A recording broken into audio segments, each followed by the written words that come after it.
So, good afternoon, participants. Welcome to the eighth session of this six-day faculty development program. So, the resource person in this session is Dr. Sebin Devasia. He is an assistant professor at PSD Institute of Technology Advanced Studies, and he has completed his MSc from NIT Trichy and PhD in Materials Engineering from Mexico. So, he has expert knowledge in this machine learned material science, and I'm sure we can learn a lot of things from him, and it will be beneficial for everyone. So, without much formal introduction, I welcome Dr. Sebin Devasia to deliver the session. Thank you, sir. Thank you for the introduction. Okay, we can begin this talk. So today I just want to discuss about this foundational machine learning interatomic potentials. And I hope many of you have already heard about this. It is just some models we can create from the amount of data we have generated over time in computational chemistry and physics, especially in material science. So how we can use this data and to create models which can predict, the future properties or, or new materials in the field of material science. So I will directly go into the presentations.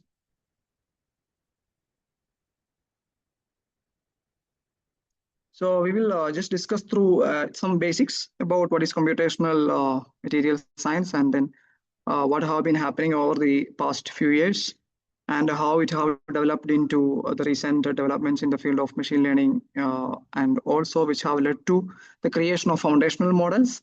And then we will talk about what are some computational trends. And I think I will try to wind up within 1 or 1.5 hours. And then we can see some demo of how we can use this MLIP to predict the energy of certain systems. So basically in the old era, we have this ACT trade-off, which is nothing but you have accuracy and the cost as well as the transferability, ACT. So accuracy is very high when we were developing these computational methods to predict the properties of the materials. We have came to this density functional theory. So density functional theory, it will offer a very high accurate calculations. You can predict the properties accurately, especially the band gap and everything that is related to the band gap and structure. But the problem with this kind of density functional theory is that it is not at all scalable. So the moment you come above 50 or 60 atoms, the hours you are going to take for a calculation will be like going from days to weeks.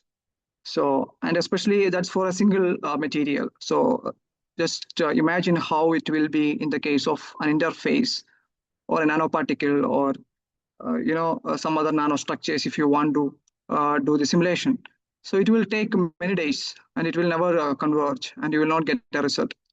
But for a smaller systems, the computational cost is less and you can calculate these properties, and they are very accurate because it is purely based on the physics behind the particle interactions or the subatomic particles.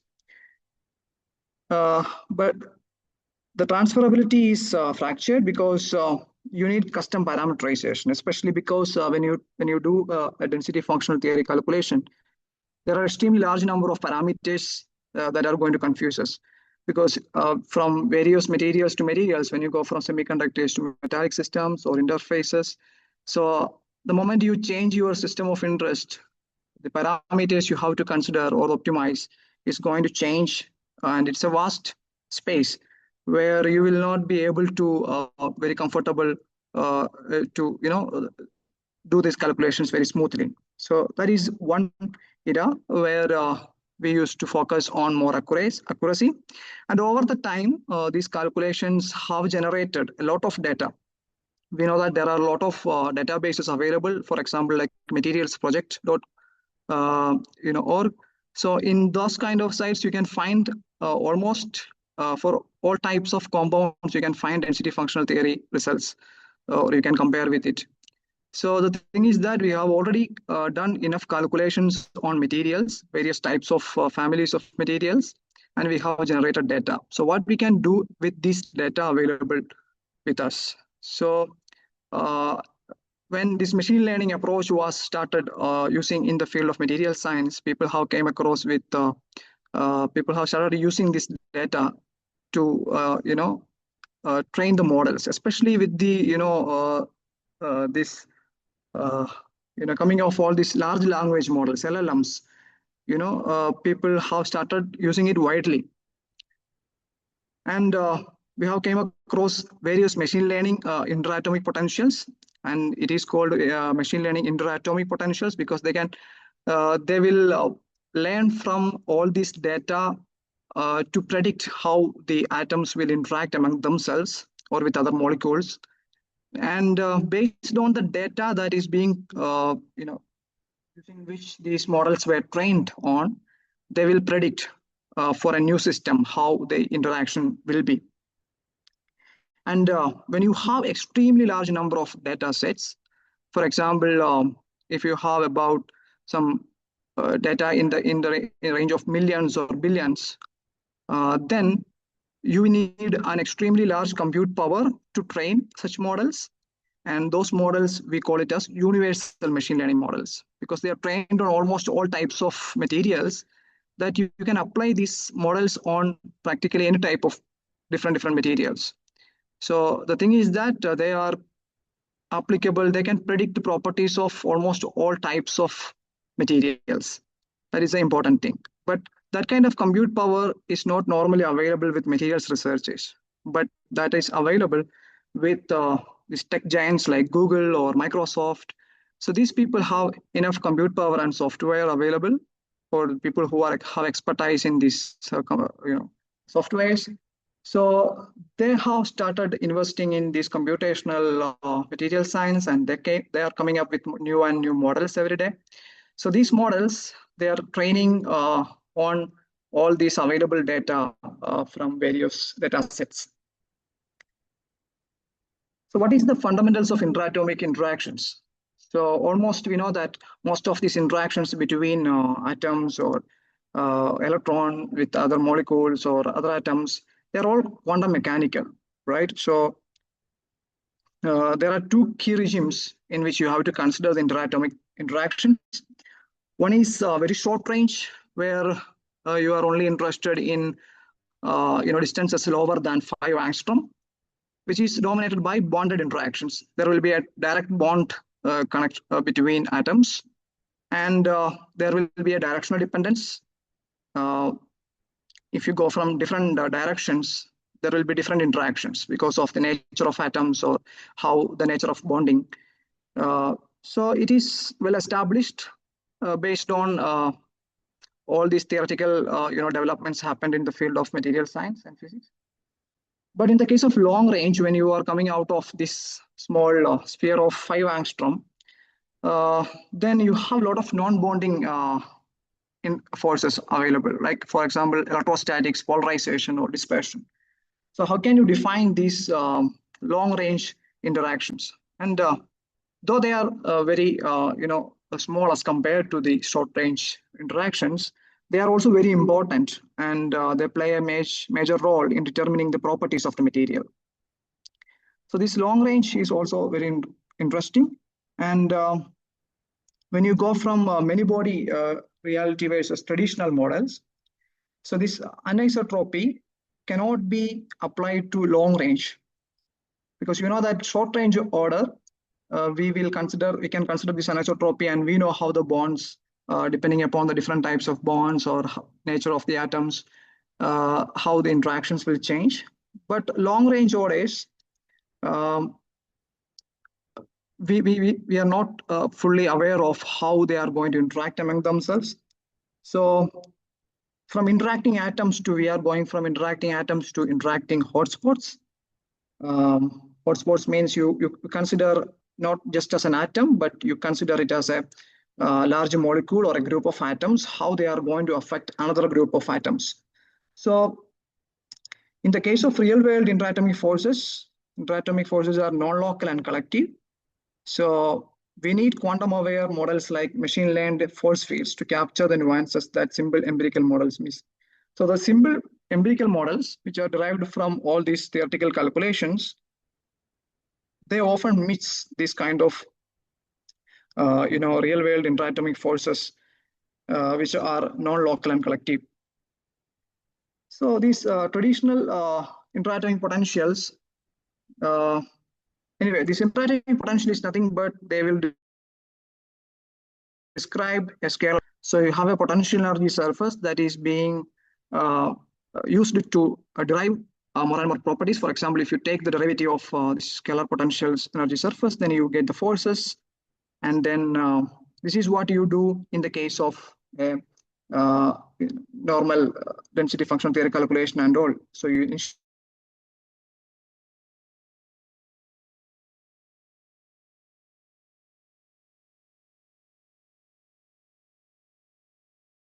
traditional interatomic potentials. One is the mechanistic empirical force fields. So they are actually characterized by fixed functional forms because they use a particular equation, a rigid equation. And then from that rigid equation, we will approximate, or we will use approximations to come to the potential energy surface. And then there are traditional interatomic potential types like Lennard-Jones interactions, bonded force fields, electrostatic partial charges, classical dispersion models. So all these, and also another group is like notable standard force fields are there. So all these are using like a fixed functional forms, like they've come from a theoretical equation, and based on the physics-based equation, the potential energy surface is defined. So rethinking these molecular forces, as we have seen, the quantum field theory and machine learning force fields have developed over the period, and the long-range interacting forces are far more complex, and therefore we can try to learn or teach a model about all these interactions for a large number of materials, and then let the model find out what are the patterns, how different when the elements is different, how the interaction changes. So all these changes in the interactions can be identified by a model, and then maybe better than these equations, maybe a machine learning model can predict exactly what is going on in the long range order. So just looking at the classical versus ab initio molecular dynamics. So as I discussed earlier, we were talking about density functional theory. Density functional theory is highly accurate, but then you cannot scale it to large systems. But then molecular dynamics is another solution. Molecular dynamics is you can apply it to large systems, but then you have to compromise on the accuracy of the calculations. So in the classical molecular dynamics, and we also have this ab initio molecular dynamics, which stands between DFT and molecular dynamics or classical molecular dynamics. So the ab initio idea of ab initio molecular dynamics is use density functional theory methods also into the molecular dynamics to improve the accuracy of molecular dynamics. So we want to calculate properties of materials of large systems because we know that in reality we are dealing with bulk materials. So you are dealing with millions or billions of atoms. So you need to calculate, if you want to know exactly the properties of the materials, you should be having a method which can deal with this many number of atoms. So in the classical molecular dynamics, you can use different softwares like LAMS, GROMACS, all these are available. And the forces, basic quantities from which all the properties are going to be derived, are the forces are from empirical potentials. And in the case of ab initio molecular dynamics, these forces will be generated from the density functional theory. So that's the difference. So you use density functional theory to get accurate forces, and then use these forces to apply to large systems, then get it done. So it can be done with the WASP or quantum espresso, which are normally used for DFT. They have molecular dynamics also. You can use the molecular dynamics functionality of these softwares to do the ab initio molecular dynamics. So essentially the trade-off is between the accuracy and efficiency. So how fast or how accurate you can do the calculations for large systems. So then comes the machine learning for material science. So in the machine learning, as you are all aware of. We have some data. You need some data. And for example, like materials project or Aflo or OQMT, these are some of the databases available online.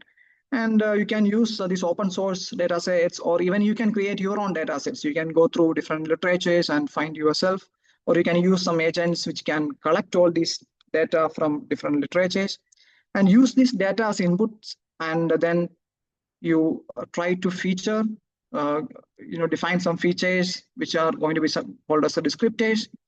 And then you will use different machine learning models which are already available, which were already available and still progressing. And you will use these models to find some patterns from this data we have used. And then based on these patterns, it will come up with output predictions. So either formation energy or band gap or ionic conductivity. These are some of the properties which as material scientists we are interested in. And then if the results are not good, then we can also go for a reinforcement learning kind of way. Like you can even feedback your output to back into the data, and then you can go in cycles again and again until the model will try to correct itself. So model will understand whether the predicted results are accurate or not. If there are a lot of variations, it will try to come up with better and better predictions. So the core idea is nothing but machine learning learns the potential energy surface. So based on the potential energy surface, you derive the forces, then stress, and then molecular dynamics trajectories. So how you can train a machine learning potential? So you have to generate training data. Training data can be generated through ab initio molecular dynamics or distorted structures or defect surfaces strains. So a data set involving all these different types of data, which will be better for training. And then label the data like DFT energies, DFT forces, and DFT stress, and then train an ML model by minimizing the loss. You have to optimize different parameters. And then finally, you validate the model against test and train data. So how close they are coming. So the predicted value and the actual value, how close they are coming, and the mean squared error, RMSE values you will compare. And based on the root mean square value, you will you optimize the parameters. You keep on optimizing the parameters until the error is minimized, and then you have a model that can predict the properties that you want. So in machine learning for material science, have led to the development of different types of models. The first one is the foundational model. Foundation model, the name comes from the normal, the terminology we are using for all these ChatGPT or Gemini. They are all called foundation models. But if for focused on material science, we can call them as universal machine learning interatomic potentials. So both terminologies are being used. So foundational models, they use extremely large data sets. And also they are trained on billions of molecules. And there are also generative models. Generative models, they can explore unknown chemical spaces. For example, they can predict new structures, new materials, based on the property you want. For example, your MatterGen. MatterGen was released by Microsoft. So it is a model that is developed based on a huge number of data set. And MatterGen can actually generate new structures based on the type of property you want. For example, if you want a material with specific elements and then a band gap, it can come up with the possible structures. And then those structures you can use for further using DFT, or again using molecular dynamics or something. You can again try to find out the properties and then correlate with the results. So you can actually, though it may not be exactly accurate as like density functional theory, you have a starting point. You can screen the vast number of materials to a few a system of few materials, and then you can study them. And also genome, that is from Google DeepMind. So for the protein or this kind of protein-based models. And then there are chemistry and catalysis models, open catalyst project models. There are various generative models that are being released. And then machine learning interatomic potentials, the others are also the same. And here I have mentioned some foundation models. So Here you have this maze model, fair chem model that is from Meta.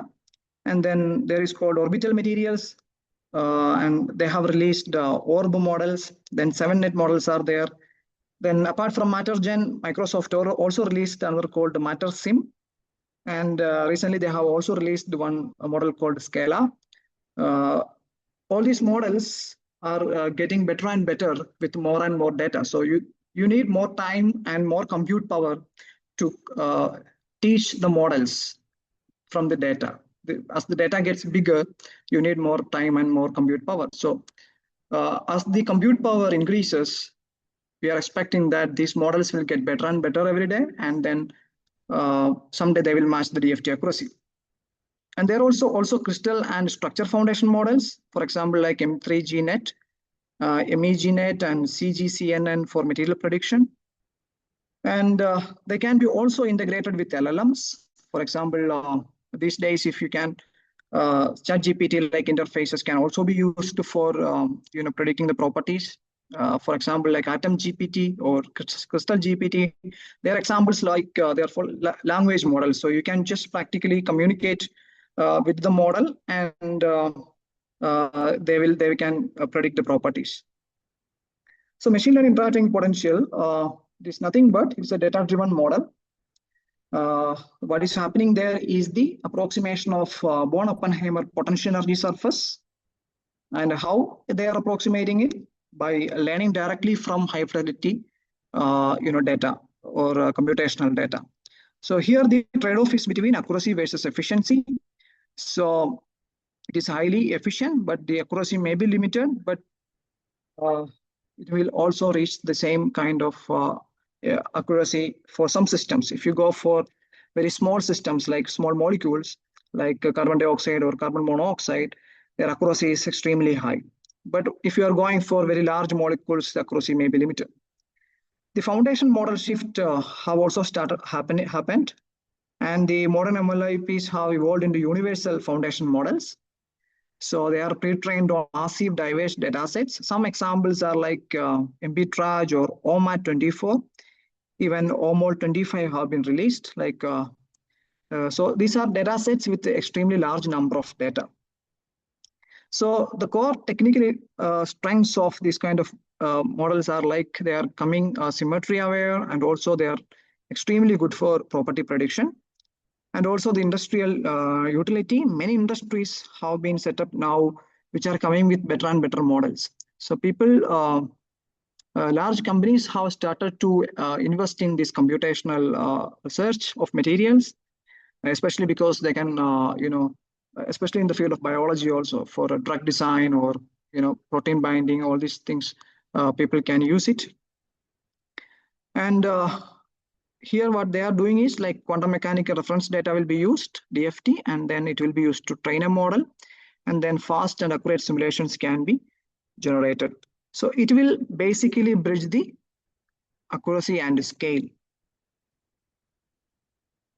So what are the key questions we will face when you talk about or when you start learning about MLIP foundation models? So one of the first question is what is the minimal definition of an atomistic foundation model? So what exactly are the capabilities of these models, and what are the properties that this model have to consider when it tries to predict properties of other materials? And the second question is what type of data we should have? Do we need more data, or the data with better results, or you need a better model that can predict in a better way, like for example a model that can also consider the physics behind it? And the third question is, can MLIPs really handle long range interactions? So as we have seen in the beginning of this talk, we have seen that long range order is also very important. So especially when you are talking about, if you want to work with interfaces or such kind of long range interaction systems with long range interactions, then MLIP should be able to handle. So can they handle it better, and or does it matter? So are they going to really influence the properties of the materials? And the fourth question is like, can these MLIPs discover truly new physics? So we know that based on all the results that are available in the data or the literature, can these MLIPs identify some new physics laws? So can they compare between some patterns in the results, and then can they come up with new physics laws? And the another one is the can MLIP scale to do more useful simulations? So can they scale up? How do we know if our, the last question is, how do we know if our MLIPs are any good? And we will look into these things. And some of the primary universal machine learning interacting potential that are widely used these days are maze. Maze we can actually fine tune for specific properties. For example, if you want to use it only for catalysis, you can use the model to train on data available in the field of catalysis, and then you can fine tune and train this model by yourself. And then you have the UMA or UMA, Universal Model of Atoms. It is released by Meta, Facebook. And they are also in the picture with a very good accuracy in the values. And then you have ORB models, which is also a foundation model designed for atomistic simulation at scale. And then there is something called as preferred potential. This is a pre-trained universal MLIP used for high-speed, high-fidelity atomistic calculations. And then PETMAD, CSGNet, M3GNet, these are all different types of machine learning models. In some cases, you will have magnetic properties also considered. And in some cases, so depending upon the data on which these models were trained, they may give you some different values. And once you start using these models, you can compare between them. So other notable models which are being developed or already released are 7net, Genome, then Equiformer, MatterSim, and DeepMD. And also there are some supporting frameworks and benchmarks now, because since there are multiple industries coming up with multiple models, we should need a benchmarking or a framework where the performance of these models can be compared. And one such place is the MatBench Discovery. So in MatBench Discovery, you can actually see how these models are performing based on different parameters. And there are other frameworks and benchmarks available. This is one of the MatBench Discovery site. If you go to the site, you can see this, how the different models are performing and the different parameters, how much data is being used for the training of this model. All these things you can see. So how we can define the atomistic foundation models? So if you consider a normal foundation model, the important characteristics of these are expressivity, and then memorization, compositionality, and multimodality and scalability. So expressivity means capturing complex nonlinear physical interactions, and then memorization is retaining prior physics while acquiring new domain-specific knowledge via fine-tuning. So, and also scalability is important, and multimodality. So can they work between different exchange correlation functionals like PBE or R2scan or hybrid functionals? So different functionals are have different accuracy. So based on different material systems you are interested in, can you apply the same model in different scenarios? And compositionality, so describing the complex structures as well as the atomic, only seen local environments. Like for example, if you are applying something on monomers, it should also be applied on polymers. So what about the data? So do we need more data or better data or better models? So just by increasing the amount of data will not help the model, the prediction of the model. So, and also for the case of better data, the data should have information rich, and it should be having representative configurations. And also diversity is important. So if the data set have the similar type of data which are biased to any specific loss or something, then it will not predict in a better way. You should have a diverse data in the data set. And also you should incorporating non-equilibrium configurations and multi-fidelity data significantly improves physical accuracy. And also the better models, sophisticated architectures with physically informed inductive biases. That means you should have a model without any kind of biases, which can improve the data efficiency and physical consistency. And also you need to you should have an approach of a co-design approach where the model parameters, data set size, and computational resources are scaled in tandem to achieve the best results. So it's mostly about the model parameters, how you are optimizing the model parameters, and also data set size with the diverse and information rich data, and the computational resources. Do you have a computational resource that can be used to train the models with this very large data set? And then long range treatment. So we need to understand that in the case of long range orders, we should go from these local interactions. So that means the long range treatment is the no-friender that unlocks the ability of MLIPs to capture complex non-equilibrium and technologically relevant physics beyond the reach of standard local models. So most of these DFT or these theoretical based the methods, they were using local they are local models, and they will not consider much of these long range models.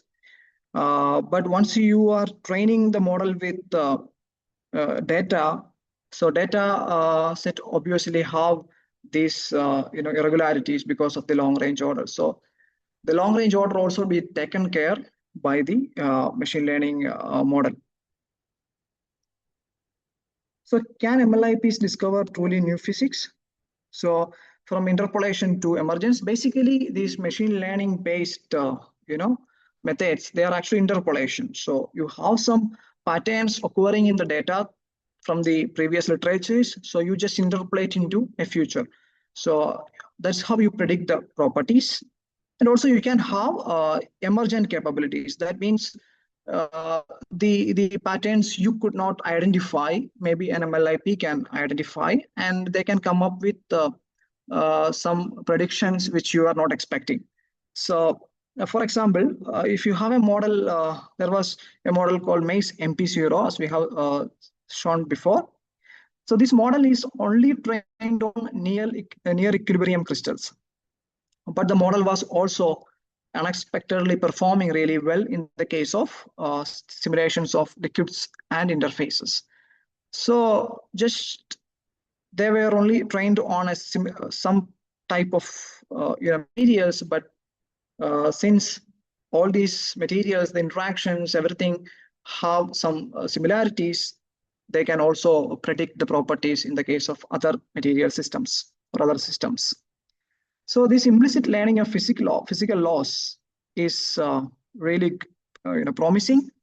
Anyway, they are not in a position to purely predict or come up with new laws, but as the computing power increases and more data can be used, we can come across with this kind of discovery or physical laws.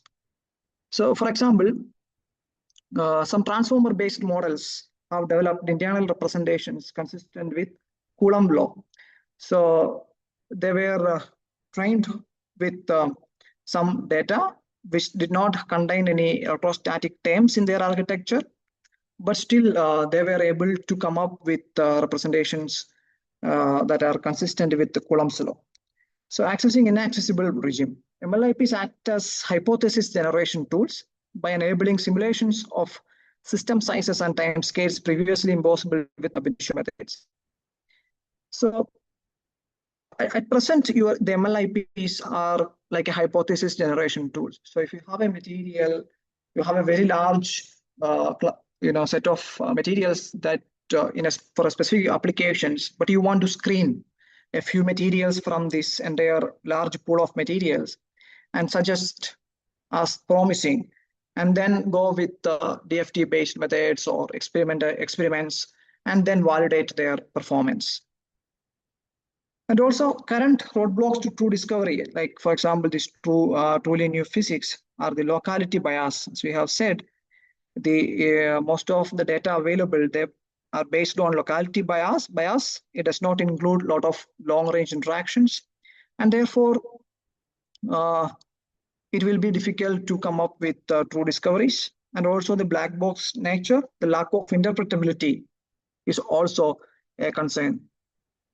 So the MLIPs cannot actually discover completely new physical laws, but they provide a computational bridge to observe collective phenomena and rare regimes where new physics reside. So it may be possible in uh, in some time. And then scaling MLIPs for large scale and production simulations. So can they be applied to multidimensional or large scale or production level kind of things?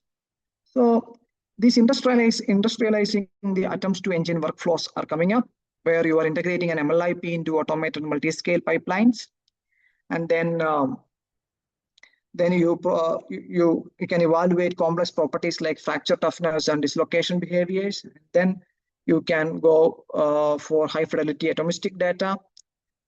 You can go for further refinement of your results to come to the interesting properties.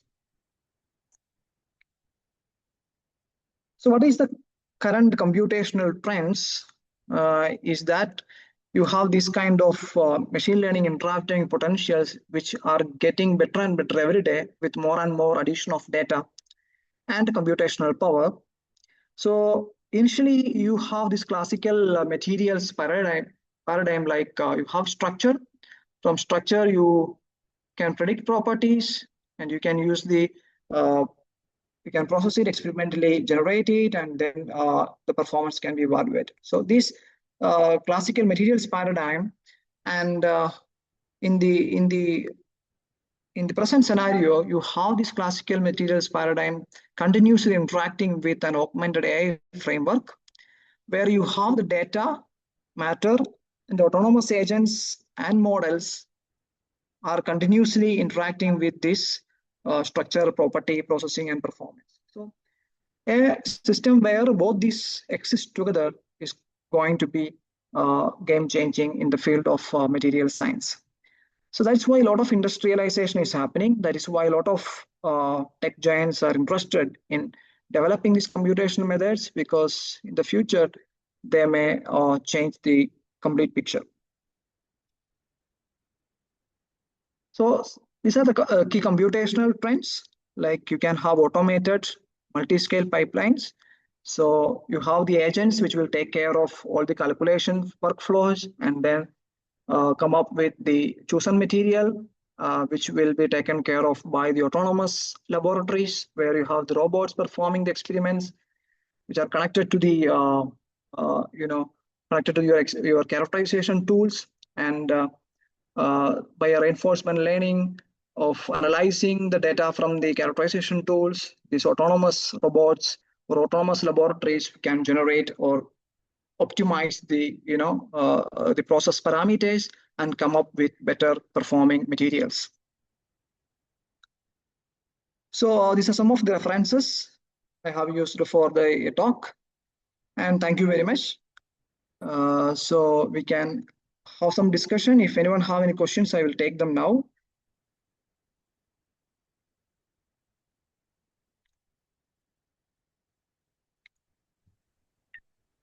Thank you, Dr. Sebin sir.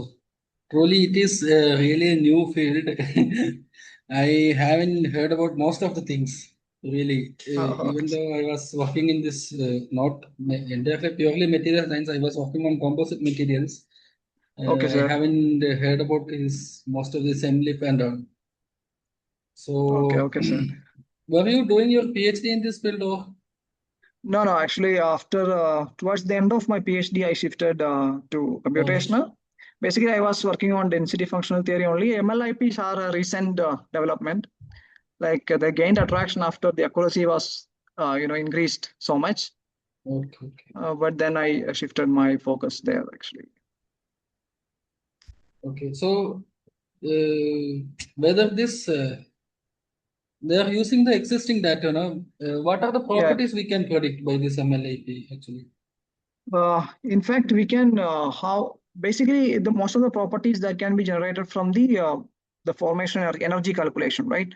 So you have the energy, you can calculate a lot of properties. So currently, they are coming up with it also depends upon the kind of data you have. So, for example, if you want to generate band gap, so you have the structure, you have the lattice parameters, you have the um, all different types of the parameters associated with the structure, then you can actually create a model that connects between band gap and all these parameters. For example, lattice parameters, uh, or density, or the average atomic mass, all these things, right? So all these things can be connected to the band gap. So if your property of interest is band gap, you can create a model that can predict band gap. So it is purely data based. So if there is some patterns, like for example, for very basically, if we say there is an increase in lattice parameter and then you see a band gap reduction, then obviously if you are feeding a new material with a higher lattice parameter, the model is going to say the band gap is going to be lower, right? So that kind of comparison it will do. So if you want to calculate the density of the material, so you provide all other parameters about the material and density and train a model. Then if you give a new material and then tell it this is the band gap, this is the lattice parameter, then the model will predict the density of the material based on the patterns. So it depends upon the data you are interested in. That is generally a machine learning interacting machine learned model. But an MLIP or a universal model which can be used to predict much more properties. Like for example, if you want to calculate the forces or energy or the band gap, you can use these models. Okay. So is there any open source sources available to try this? Because last time for our first session, the resource person told that we can do some experiments in Google Colab. So Yeah, like that's that. what I will share that actually. Okay. So I think I have a small demo, but let us see. Depending upon the internet speed and all, it may take some time. But yeah, I think we have time, right? Yeah, we have time. We have time. So I will share the one page. We will try to do a demo. Okay. Is it visible? No, yeah, now it is visible. It's visible, right? So, okay, so here I am going to show you how one of the machine learned interacting potentials from Meta, Facebook, which is called UMA, Universal Model of Atoms. Okay, so how can you use this model to do a small optimization of, for example, for catalysis? So here I will consider a copper, surface, and we will try to see how carbon monoxide is going to be absorbed on the surface. Okay, so if you consider the UMA machine learning interacting potential, it is actually released through a hugging phase. So if you want to get access to the model, first you need to apply, or you can apply for the access to this UMA model through hugging phase, and then they will grant you the access. Then you have to use some authenticate one password to access this model. Okay, so UMA model comes with different set points. So you can see here, this is UMA S1P1, 1P2. This is the latest model.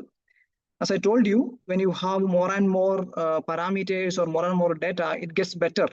So initially what they released was UMA or UMA M. M is for medium, 1P1, and also UMA S1P1. These were the earlier models they developed and released. But very recently, they have released this UMA S1P2, which how you can see how they are different. This is 6.6 million, and the total parameters are 290 million. But in the case of earlier model, it was only 150 million. So only 150 million parameters were used there, but now it is 290 million. So how this is possible? Because more and more compute power and more data available. So that's how it is going to be improving. So now you have this UMA models. And in UMA models, you have different tasks which are focused on specific applications. For example, if you want to uh, use it for catalysis, then there is something available called OC20. OC20 is a task which you can use for catalysis, and OC22 is a more advanced version of it, which also includes oxide materials, and it can be better for oxide catalysis. And OC25, it is even better for electrocatalysis. So more different types of data or more data is being added. And OMAT is another one which is for inorganic materials. And OMOL is for molecules and polymers. ODAC is for metal organic frameworks. It all based on what type of data was fed in to train these models. So based on that, you have different tasks. So we will see how you can use this UMA model and different tasks to calculate, do a MLIP based calculation. So first one is the relax and adsorbate on a catalytic surface. So here I will focus on copper surface and then carbon monoxide on top of it. Okay. So first, what we need to do is install the Faircom core and also Py3D mode. It is for the visualization.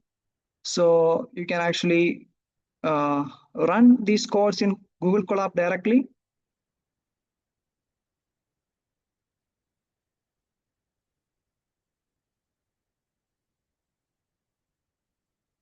So it will take some time, but I have done it earlier. So that's why it is requirement already satisfied. It is showing. So if you are doing it for the first time, it will take some time to download each packages and then install it.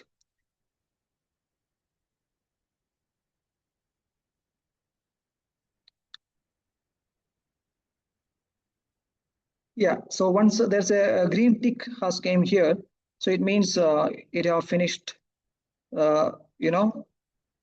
that particular Python code is run already. And then you have to get the Hugging Face authentication. That's the second step. For UMA models, you need only for UMA models. If the model is open source available like Maze, it is very open source. It is available everywhere. Even MatterSim or MatterGen, they are all openly available. So in that cases, you don't need any special authentication. But in the case of Hugging Face, these models, they need some authentication.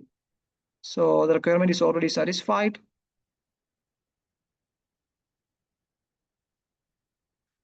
So I have done this earlier already. Otherwise, what you need to do is that you need to get a authentication ID and then use that authentication ID to log in here at this point. And then you need to import all the required packages.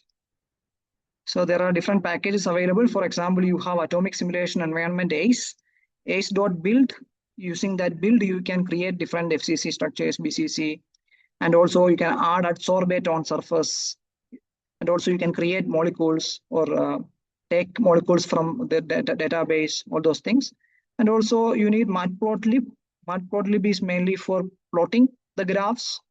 And also Py3D mode, it is for 3D molecular visualization. And also if you want to import some structure you have already downloaded in your system, then you need this read-write options that are available with ace.io. And also then you need the ace.optimize. These are some algorithms like BFGS or LBFGS. They are algorithms to structure optimize how the ions needs to be, moved for the most stable system. And then again, if you want to just use ACE to visualize, then you can use this particular package. And the most important one that is used for the calculation is the pre-trained MLIP or Faircom calculator. The Faircom calculator is the calculator you need to import to run the calculation. Then you can set up the system as an ACE atoms object. So I'm creating a slab called slab1. What is slab1? Slab1 is the 100 surface of the FCC structure of copper. And I'm also taking a 3x3x3 supercell of it and then adding an vacuum of 8 angstrom on top and bottom. And I'm taking it as periodic is true. Normally, all these MLIPs, they are very good in predicting the properties of molecules where there is no periodicity is considered. So once you are, we are dealing with crystalline materials, if there's a periodicity, these models may not perform really well. That is in most cases. So again, in the second step, you have the adsorbate. Here the adsorbate, I'm using the molecule carbon monoxide. So because I have imported the molecule package here, I can directly use the molecule, the functionality and to get the carbon monoxide. Then in the next step, I will add this molecule on top of the slab. So I have the slab 1. So slab 1 is my copper 100 surface. And on top of that, I'm going to add the adsorbate, carbon monoxide. And I will keep this molecule at a height of 2 angstrom. And I will keep it as bridge. Bridge means it between two atoms, not exactly on top of any atoms, but between two atoms. So now I will run this.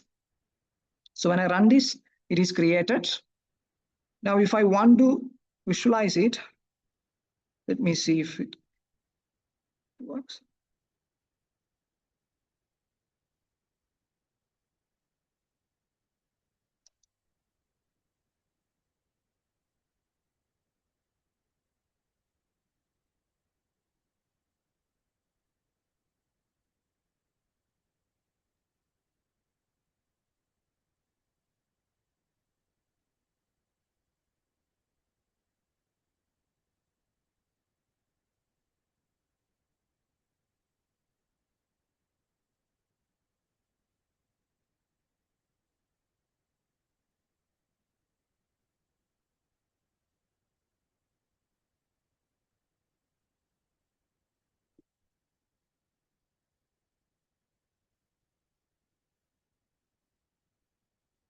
Okay, we will try to see it at a later stage. Maybe I will directly go to the calculation. Okay, so in the case, I will have the predictor. Predictor is nothing but the pre-trained MLIP. And I will call for the model. The model is UMA S1P2, which is the latest model available. And device I can use, if you have a GPU available, you can use CUDA, like CUDA, CUDA to make use of the GPU. But anyway, I'm running this on my laptop here. So I will use the device CPU. So I'm calling my model here, and then I will, define the calculator like CALC equal to Faircom calculator I'm calling, and using the predictor UMA, and the task name is set here. So I'm using OC20 here. So OC20 is for catalysis. So that's why I'm using the task here. And then the slab 1 is the slab I have created with the copper 100 surface. And then I have already added carbon monoxide on top of it. So now the updated slab 1 will be the copper surface with carbon monoxide. Then slab.calc is equal to calc CALC. So this will define that slab 1 need to be, you have to apply the calculation on the slab. Then you will do the optimization. Optimization is equal to, equal to your LBFGS of slab 1. So you will apply the LBFGS algorithm to optimize the slab 1. And then at the next stage, opt.run is where the optimization will start running. And the 0.05 is the convergence criteria. So convergence criteria means if your maximum force or your Fmax, or we can say the difference in the force between two successive runs is less than 0.05, then it will converge. Then we will stop it there. So you can keep it as low as possible. If you keep it low, the accuracy will be more. It will take more time. And also you can set a minimum number of or maximum number of iterations. So how many iterations are going to happen? So if you keep 100, if the calculation is keep on going, and even after 100, it is not converging, means you don't want it to go for forever, right? So you want to quit the calculation at some stage, means you can keep it like 100. Or if you have more time available, then you can keep it at 500. So if you have even more time, then you can keep it like 1000. But you will have to wait till it is over. whichever condition is achieved first, the calculation will terminate and will come out. And then I will have an S just to get the potential energy of the slab one for the final one. Now, if I click on this one, it will start calculating.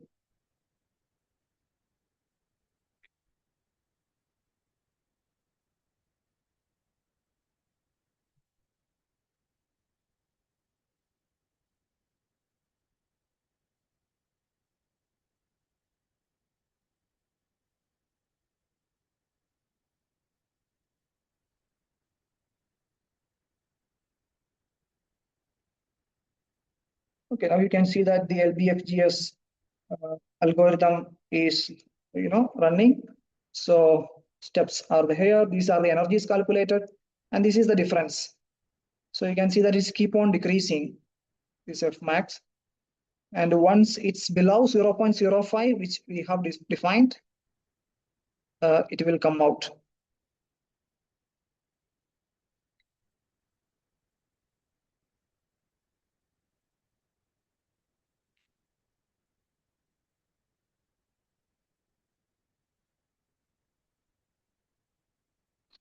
Okay, so you can see that after 19th step, the calculation have reached the convergence criteria, that is 0.04.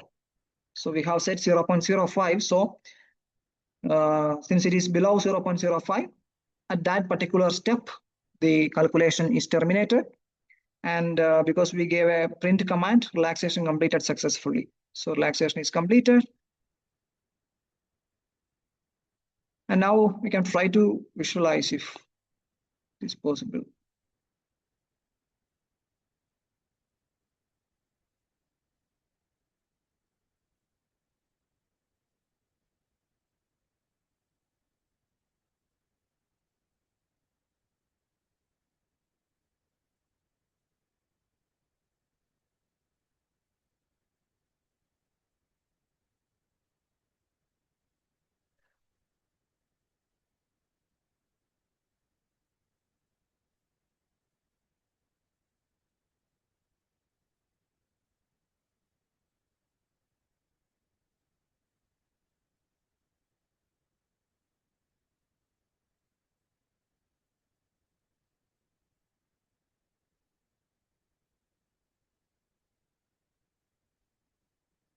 Okay, so I have hitting some Java runtime error. Okay, so and also you can do a relax an inorganic crystal. So you can even relax if you have an complete inorganic crystal available like a bulk material. You can also create a bulk iron material, and then same way your atoms is your bulk material. So atoms dot calc equal to calc. So again you are using another algorithm fire. And then you are setting the convergence criterias, and then this is a calculation I have done already. So you can see it will exit in 6 steps and it will come here. And even you can also run molecular dynamics using this in MLIPs. So which is the classical molecular dynamics. Like you can use all the different parameters for the molecular dynamics. You can just directly provide here. And using this particular MLIP, you can do the calculation. So this is basically a demo of how it can be done. So if anyone is interested, I can share the this collab notebook with you, so you can try in or by yourself. So yeah, so I think I will finish here.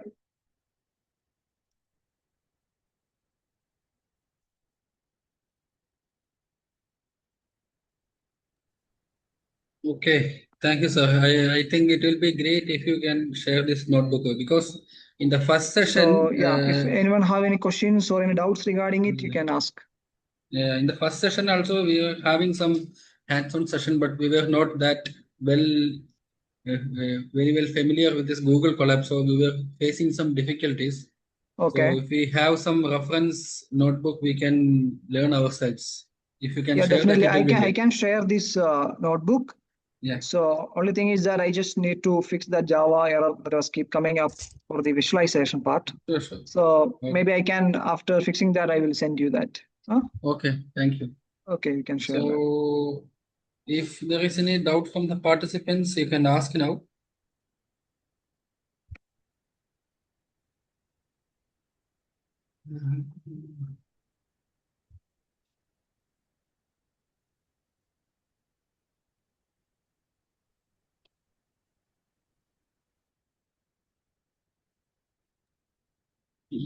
Okay, so I think there are no more doubts right now.